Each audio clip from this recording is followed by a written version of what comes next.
Good morning বন্ধুরা, কেমন আছেন আপনারা সবাই? আশা করি সবাই ভালো আছেন, সুস্থ আছেন, সাবধানে আছেন। আমিও ভালোই আছি। আজকে রবিবার, সকাল এখন 8টা বাজে। চলে এসেছি রান্নাঘরে। ঘুম থেকে উঠেছি 7টার দিক করে, মোটামুটি 6:30 7টা করে অ্যালার্ম বাজে। একটা 6:30টায় বাজে, একটা 7টায় বাজে। যেহেতু একটা অ্যালার্মে কিন্তু দেখবেন ঘুম ভাঙে না। ঘুম ভাঙলেও উঠতে ইচ্ছা করে না, মনে হয় একটু পরে উঠবো, এই করে করে সময় চলে যায়। তো 7টার দিক করে ঘুম থেকে উঠেছি, কিন্তু ওই শুয়েছিলাম। মানে শীতকালে ব্ল্যাঙ্কেটের তলা থেকে কি আর উঠতে ইচ্ছা করে?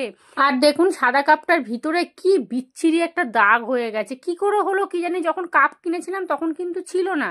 এটা মনে হচ্ছে ওই চা অনেকক্ষণ হয়তো মানে জল দেওয়া ছিল না কাপের মধ্যে, শুকনো হয়ে ওই দাগটা হয়ে গেছে। গতকালকে ভালো করে স্কচ ব্রাইট দিয়ে ঘষলাম, তারপরেও দেখছি উঠছে না। লেবু টেবু দিয়ে একটু দেখতে হবে।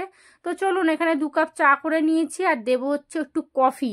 2খানা কফির পাতা এনেছি, তবে আরও 2খানা না এনে রাখবো। কিন্তু ওই যে প্যাকেট কেটে ফেললে আমাদের ঘরে আর কফি থাকে না, পুরো জমে শক্ত হয়ে যায় একদম। তো চলুন, একটুখানি ওই দুধ চায়ের মধ্যে একটু কফি দিয়ে খাবেন, দেখবেন খুব সুন্দর লাগে, শীতকালে বিশেষ করে আর কি। আর চায়ের রঙটা দেখেছেন আজকে কি দারুণ হয়েছে। দুধ কিন্তু ছিল না। তো প্রথমে দেখলাম একটুখানি দুধ ওই গামলির মধ্যে পড়ে আছে, তারপর তো আমি চিন্তায় পড়ে গেলাম, যা এইবার হয়তো আমাকে দুধ আনতে যেতে হবে। তারপরে হঠাৎ করে মনে করলাম যে না, ফ্রিজে 1 বাটি দুধ ছিল, তো প্রায় 4-5 দিন হয়ে গেছিলো, কিন্তু তবুও দেখলাম কাটেনি, ঠিকঠাকই চাটা তো হলো। চলুন, আর এই যে সেই মা যে রুটি দিয়েছিল সন্ধেবেলা আসার সময়, আপনাদেরকে বলা হয়নি বোধহয়, আমি না মায়ের বাড়ি থেকে আসার সময় 4টে রুটি নিয়ে এসেছিলাম। আমি যখন বেরোচ্ছি তখন দেখলাম বৌদিরা রুটি করছে। বৌদি বলছে, বোন 2টো রুটি খাবে গরম গরম? আমি বলছি না গো, এখন আর খাবো না। তখন ছোট বৌদি বলছে, তাহলে এক কাজ করো, তুমি নিয়ে চলে যাও, ওখানে গিয়ে চা করে গরম গরম 2টো রুটি খেয়ে নেবে, তারপর একটা ওষুধ খেয়ে নেবে। তো ওই 2টো বলতে 4টে দিয়ে দিয়েছিল, পড়েই ছিল, এসে আর খাওয়া হয় না। চপ টপ এনেছিলাম, তো ওই দিয়ে মুড়ি টুড়ি খেয়েছি, পেট ভরে গেছে। তো এই রুটিগুলো এখন দুজনে 2টো করে সেঁকে নিলাম। তন্ময় এখন না বাসি রুটি খায় বাবা, আগে একদম খেতই না। আগে তো রুটি খেতই না, এখন তবুও রুটি খাচ্ছে, প্লাস আবার বাসি রুটিও খাওয়া দেখছি এখন শুরু করেছে।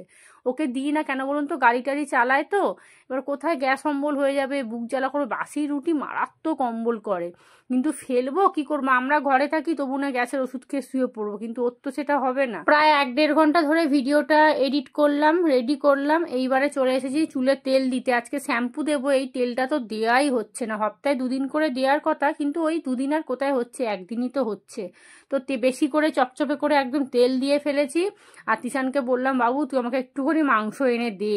আমার না মনেই নেই যে মাংস আনতে যেতে হবে, জানেন। আমি তেলটা তো দিয়ে ফেলেছি, তারপর আমি ভাবছি এ বাবা মাংস আনতে যেতে হবে। তার দেখবেন তেল মাথা নিয়ে বাইরে বেরোনো যায় না, দেখতে কি বিচ্ছিরি লাগে। তো তিশান বলল ঠিক আছে যাচ্ছি একটু পরে। ও ঘুম থেকে উঠে পড়েছে, ব্রাশ করছে।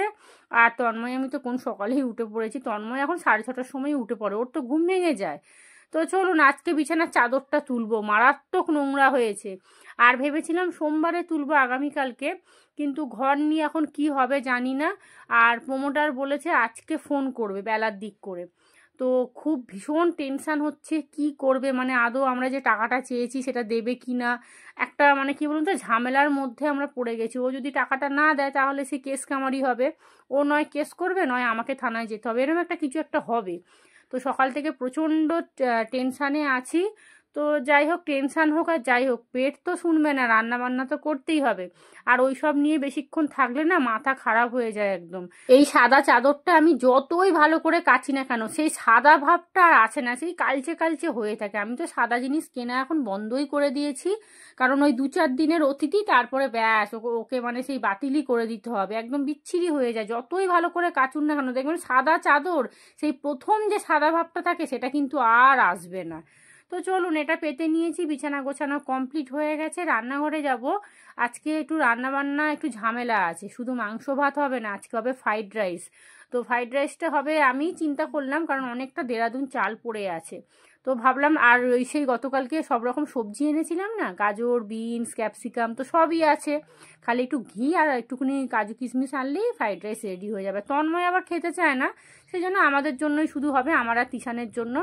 তো চলুন এখানে তিশানের ব্রেকফাস্ট করছি। ওকে বললাম কি পাউরুটি আর মানে বাটার পাউরুটি খাওয়ার কথা বললাম, ও খাবে না, বলছে মা অনেকদিন ডিম পাউরুটি খাইনি, ডিম পাউরুটি করে দাও।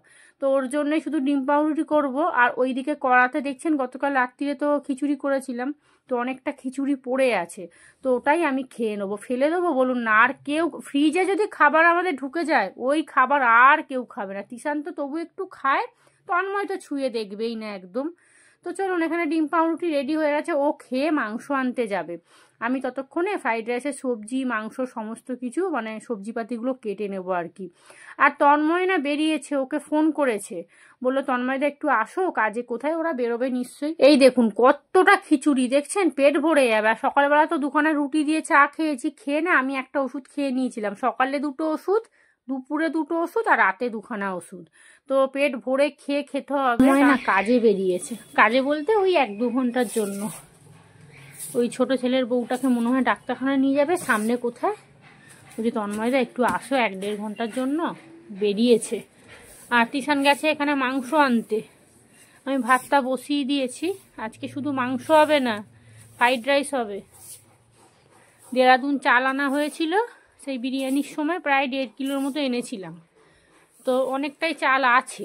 আর তন্ময় আবার ফ্রাইড রাইস খায় না, ওই জন্য তিশান বলছে মা আমার আর তোমার হয়ে যাবে। আর সমস্ত সবজিপাতিও তো গতকাল এনেছিলাম ঝাল সুজি করবো বলে আজকে। ও বললো আমি ডিম পাউরুটি খাবো, আর অনেকটা খিচুড়ি ছিল আমি খেয়ে নিয়েছি। খিচুড়িটা ফেলবো বলুন তো? তাই না, খিচুড়ি খেয়ে নিয়েছি। সকালবেলা 2টো রুটি খেয়ে একটা ওষুধ খেলাম, এখন আবার খিচুড়ি খেয়ে একটা ওষুধ খেলাম, সকালে 2টো ওষুধ ছিল। মোটামুটি সারাদিনই ওষুধ চলবে এখন, 3 বেলা করে 14 দিন। যা তাহলে একটু করে কাজু কিশমিশ আর একটা ছোট ঘি আর একটু মাংস নিয়ে। তিশান এসে গেছে, এখন বাজে প্রায় 11টা। আর একদম দেরি করব না, রান্না বান্না বসাবো, তবে ঘরটা একেবারে মুছে নেবো। আরে দেখুন আসার সময় এই যে কি চকলেট না কি 2খানা নিয়ে এসছে নিজের জন্য, আর এখানে কাজু কিশমিশ আর এই যে ঘি নিয়ে এসছে, ঝর্ণা ঘিটা নিয়ে এসছে দেখছি। তবে এর আগে দুর্গা ঘি নিয়ে এসছিলাম, ঘিয়ের গন্ধটা খুব সুন্দর ছিল। তবে নাম করা ঘি বলতেই ঝর্ণা ঘি আর লক্ষ্মী ঘি। লক্ষ্মী ঘি তো এখানে খুব একটা পাওয়াও যায় না, ঝর্ণাটাই একমাত্র ভালো ঘি। তো চলুন রান্নাঘরে এখন যাব, রান্নাবান্না সব জোগাড়জাটি করে নেবো। এই যে এখানে কটা বাসন ছিল সমস্ত মাজলাম, রান্নাঘর বাসনে পুরো ভর্তি হয়েছিল। এইটুকু স্ল্যাপের মধ্যে যদি এত বাসন থাকে কেমন লাগে বলুন তো। আর এই যে এখানে মাংসর আলু কেটেছি, আলুটা একটু কম দিলাম কারণ ফ্রাইড রাইসের সাথে দেখবেন খুব একটা আলু ভালো লাগে না, তবুও দিলাম যেহেতু তন্ময় ভাতের সাথে খাবে। আর এদিকে আমি আদা রসুন কাঁচা লঙ্কা পেঁয়াজ সমস্ত কিছু পেস্ট করে নিয়েছি। কাজু কিশমিশটা একটু জলে ভিজিয়ে রাখলাম, দেখবেন কাজুগুলো বেশ ফোলে না, দেখতে দেখতে না মানে ভালো লাগে আর কি। তো এখানে তন্ময়ের জন্য ভাত হয়ে গেছে, এদিকে আমি মাংস ধুয়ে রেডি করে রেখে দিয়েছি, আর এদিকে ফ্রাইড রাইসের জন্য ভাতটা বসিয়ে দেবো। চালটা আধা ঘন্টার মতো ভিজিয়ে রেখেছিলাম, এইবারে ভাতটা করে নেবো। তো চলুন, ঘর ঝাড় দেওয়া মোছা সবই হয়ে গেছে, মানে একটা কাজ কমপ্লিট করেছি আর কি। তবে কাঁচা ভিজিয়েছি অনেকগুলো, সেটা তো আপনাদের বলা হয়নি, কাচতে হবে, টুকটুক করে কাঁচাগুলো শেষ করে নিই। আজকে আবার এই ঘরে বিছানার চাদর তুললাম, সেগুলো আবার জমে গেল। আর এই দেখুন কত ওষুধ দিয়েছে বাবারে, আমার তো ওষুধ দেখলেই গায়ে জ্বর আছে একদম। কিন্তু এগুলো খেতেই হবে, 14 দিনের কোর্স তো একটা, নালে মুশকিল হয়ে যাবে। মানে দোকানে যে সরকারি দোকানে যে গেছিলাম তারাও বলছিল যে ওষুধগুলো কিন্তু একটাও মিস করবেন না, তাহলে কিন্তু সারবে না। তো চলুন চলে এসেছি রান্নাঘরে, এবারে রান্নাটা বসিয়ে দিয়ে আগে মাংস কষাটা বসিয়ে দেবো, লাস্টে একদম ফ্রাইড রাইসটা করব। ওদিকে তন্ময়ের ভাতও হয়ে গেছে, আর মাংসর জন্য যে আলুটা কেটেছিলাম সেটা প্রেসারে সিদ্ধ করে নিয়েছি। ফ্রাইড রাইসেরও ভাত রেডি হয়ে গেছে। ফ্রাইড রাইসের ভাতটা একটা থালার মধ্যে একটুখানি বেড়ে রাখবো, তো তাহলে একটু ঝরঝরে হবে, বেশ ভালো। আর কি বলুন তো, দলা পাকিয়ে গেলে না ফ্রাইড রাইস একদম খেতে, মানে ভাতটাই হচ্ছে মেন, ভাত যদি ঠিকঠাক হয় ফ্রাইড রাইস খেতে এমনি ভালো লাগবে। আর মাংস কষাটা না মানে খুব একটা ঝোল করব না, ঝোল তো তন্ময়ের জন্য ঠিক আছে যেহেতু ভাত খাবে, কিন্তু কষা করলে আমরা একটুখানি ভালোভাবে খেতে পারবো। তবে যাই বলুন না কেন, বাঙালি মানুষ দুপুরবেলা একটু ভাত না হলে হয়। আমি একটু চাল বেশিই নিয়েছি, অর্ধেক ফ্রাইড রাইস খাবো আর অর্ধেক ভাত খাবো। আর মাংসটা তো বললামই কষা কষা করব। তবে তন্ময় যে বলেছে না ফ্রাইড রাইস আমি খাবো না, এটা একদম ভুল কথা। ও কিন্তু ফ্রাইড রাইসও খাবে প্লাস ভাতও খাবে, মানে সবই খাবে, কিন্তু বলবে আমি খাবো না। আর এই ডবল ডবল খাটতে হয়, এই জন্যই তো ঘরে অশান্তি না, এইটাই তো সমস্যা। আর প্রমোটার ফোন করে ফেলেছে এর মধ্যে, আমি রান্না বসাচ্ছি ফোন এসে গেছে। তো আমরা যে টাকাটা চেয়েছিলাম তার থেকে একটু কম টাকা উনি দেবে রাজি হয়েছে। তন্ময় তো এখন বাড়িতে নেই, তো ও আসুক, ও বললো আমি দুপুরে যাই। আর আমার বাবাকে বললো আসতে, বলছি তোমার বাবাকে বলে দাও যে আসতে। আমার বাবা আর ওর মা তন্ময় আমরা সবাই মিলে বসে একটা দুপুরবেলা খাওয়া দাওয়া হয়ে গেলে আসবে বলেছে। তো বসে একটা আলোচনা করব কি হবে না হবে, যে টাকাটা উনি বলেছে সেটা নেব কি নেব না কি করব আর কি, একটা আলোচনা করে তারপর প্রমোটার বলেছে আমাকে ফোন করবে, ফোনে কোনো কথা হবে না, আমি আপনার বাড়ি যাব, বসে কথা হবে, মানে সন্ধেবেলা আর কি উনি আসবে। তো এই করতে করতেই আমার অর্ধেক সময় চলে গেছে জানেন, এখন বাজে প্রায় 1টা। আমার এতক্ষণে মাংস ফ্রাইড রাইস সব হয়ে যাওয়ার কথা, এখন 1টা, হ্যাঁ 1:10-15 হতে যায়। তো যাই হোক চলুন, কি হবে না হবে আপনাদেরকে সন্ধেবেলা জানাচ্ছি। আর বাবাকে ডেকেছি কারণ দেখুন একটা বয়স্ক মানুষের বুদ্ধি খুব দরকার এখানে, জানেন তো। আমরা অল্প বয়সী দুটো ছেলে মেয়ে, আর আমার শাশুড়ি মাও খুব একটা এসব বিষয় বোঝে না, ঠিক আছে। আর আমার এই ঘরের মধ্যে, মানে এই ঘরটা যখন দেয়া হয়েছিল তখন আমার মা শাশুড়ির ছেলে ছিল, মানে ওপরে যে ফ্ল্যাট আছে বলি না আমার একদম মাথার ওপরে। তো ও ফোনও ধরলো না, ও এই সময় আসলোও না, ঠিক আছে। তো তাই আমার শাশুড়ি মা বলছে যে নিজের লোকই নিজের লোকের বেশি ক্ষতি করে, কিন্তু দেখবেন এই অসময় তোর তো উচিত ছিল যে মাসি কি হয়েছে বলো, ঘরটা নেওয়ার সময় কিন্তু ওই সমস্ত কিছু করে এগ্রিমেন্ট করে প্রমোটারের সাথে কথা বলে সমস্ত কিছু করেছিল। এমনকি প্রমোটার সেটাই বলছে যে আপনাদের বাবু কোথায় গেল, আমার ভাসুরের নাম বাবু। তো বলছে বাবু কোথায় গেল, সে আসছে না কেন, তো তাকে ডাকো। আমার শাশুড়ি মা বলছিল যে ওকে বিকেলবেলা আমি গিয়ে ফোন করবো, আমি বলছি না দরকার নেই।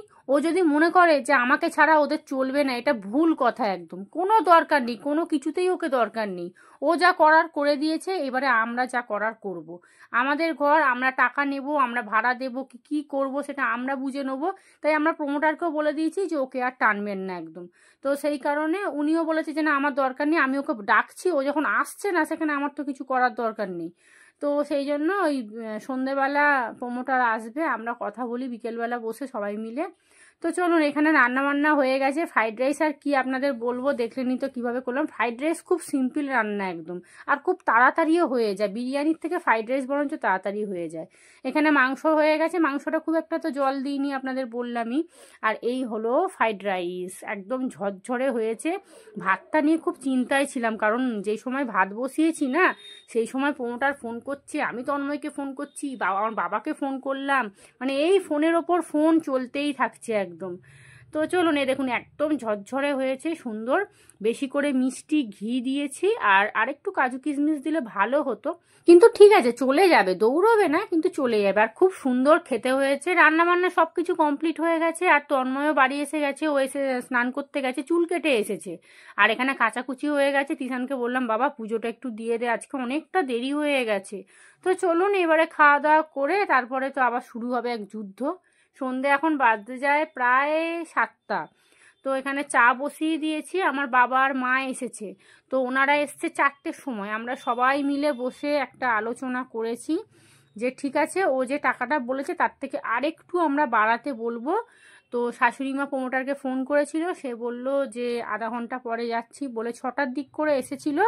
তো আমরা সবাই মিলে বসে ওনার সাথে কথা বলে একটা ফাইনাল করেছি। তো ফাইনালটা হচ্ছে ঘরটা আমাদের ছেড়ে দেবো, মানে আমরাই ছেড়ে দেবো ঘরটা, কারণ উনি যে টাকা বলছে সেই টাকা আমাদের পক্ষে দেওয়া সম্ভব না, মানে কেনার জন্য বলছে আর কি, যে আপনারা কিনে নিন এই এত লাখ টাকা দিন। তো ওটা আমাদের পক্ষে সম্ভব নয়। আর এই ঘর কিনে কি হবে আপনারা নিজেরাই বলুন তো, এই একটা সেই কি বলবো, এটাকে অ্যাকচুয়ালি গুদাম ঘর বলতে গেলে। এই ঘরে আমাদের এমনিও ভবিষ্যৎ হবে না, আর উনি যে অঙ্কের টাকাটা দেবে সেটা আমরা একদম ফিক্সড করে দেবো 5 বছরের জন্য, আশা করছি ওটা ডবল হবে হয়তো 5 থেকে 7 বছরে। তো যাই হোক চলুন, এখানে মাকে একটু চা আর দিলাম হচ্ছে চপ দিয়েছি, চপ বেগুনি এসবই আনা হয়েছিল, তিশান নিয়ে এসেছে। মা বাবা আরেকটু বসবে, তারপরে মা চলে যাবে। 4টের সময় এসেছে, আমরা প্রায় 1.5 ঘন্টা 1.25 ঘন্টা কথাবার্তা বলে তারপর প্রমোটারকে ফোন করেছিলাম, ওই 5:30 5:45 করে ফোন করেছি, উনি 15-20 মিনিটের মধ্যেই চলে এসেছিল। প্রায় আধা ঘন্টার মতো কথা বলেছি, তারপর তো উনি চলে গেল।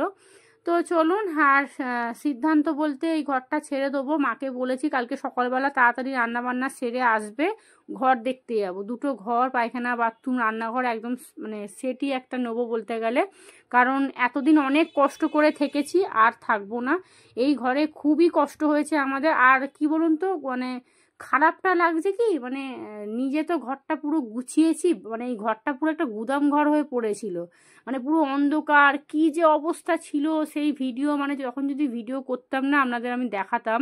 আমার শাশুড়িমার মা খুবই মানে চেঁচাতো এই ঘরটার জন্য, যে এটা কী ঘর দেয়া হয়েছে, আগে নাকি 3-4খানা ঘর নিয়েছিল পুরো এরিয়াটা নিয়ে, সেখানে এইরম ঠকিয়ে ওনাদেরকে এরম একটা ঘরে ঢুকিয়ে দিয়েছে। এই ঘরটা প্রায় 40 বছর হয়ে গেল। তবে যাই হোক, প্রমোটার আমাদেরকে মোটামুটি টাকা দিচ্ছে, এটা একটা নিশ্চিন্ত যে আমরা খালি হাতে যাচ্ছি না। তো চলুন, এই ফাইনাল সিদ্ধান্ত এটাই যে আমাদের এই ঘরটা ছেড়ে দেবো আমরা, তো ঘর ভাড়া চলে যাবো। আর যে টাকাটা আর প্রমোটার বলে দিয়েছে তোমরা ঘর দেখবে, তো আগের দিন আমাকে ফোন করবে যে আমরা ঘরে মানে দেখে নিয়েছি, পরের দিন আমি তোমাদের হাতে টাকা পুরো হ্যান্ড ওভার করে দেবো। আমরা যদি থানা পুলিশ করতাম, কেস করতাম, হয়তো আমরা জিতে যেতাম এই ঘরটা, কিন্তু কি বলুন তো, ওই উকিলের পিছনেই না 1 বছরে 50,000 টাকা চলে যাবে। সমস্ত কিছু চিন্তা ভাবনা করে ভাবলাম যে না, দরকার নেই। আর এই ঘরে আর কি আছে বলুন না, একটা মানে কি বলবো, এইটুকুও বাড়াতে পারবো না, এইটুকু মানে একটা ঘর, আর ওইটুকুই যা রান্নাঘরটা আর ওই পায়খানা বাথরুম, তার উপরে জানলা দরজা নেই, কিচ্ছু নেই। আর আমি প্রমোটারকে সেটাই বললাম যে কোনো ফ্যামিলি এখানে ঢুকবে না। বলছে না, ফ্যামিলি তো ঢুকবে না, আমি এটা বা অফিস টফিস হয়তো কিছু একটা কোনোভাবে হয়তো বিক্রি করে দেবে, তো দরকার নেই আমার, তার থেকে বাবা ওই টাকা যা দেবে ওই টাকা আমি ব্যাংকে রাখলে আমার বরঞ্চ যা সুদ আমি পাবো, ওই সুদে আমার মোটামুটি কিছু দিলে ঘর ভাড়াটা হয়ে যাবে।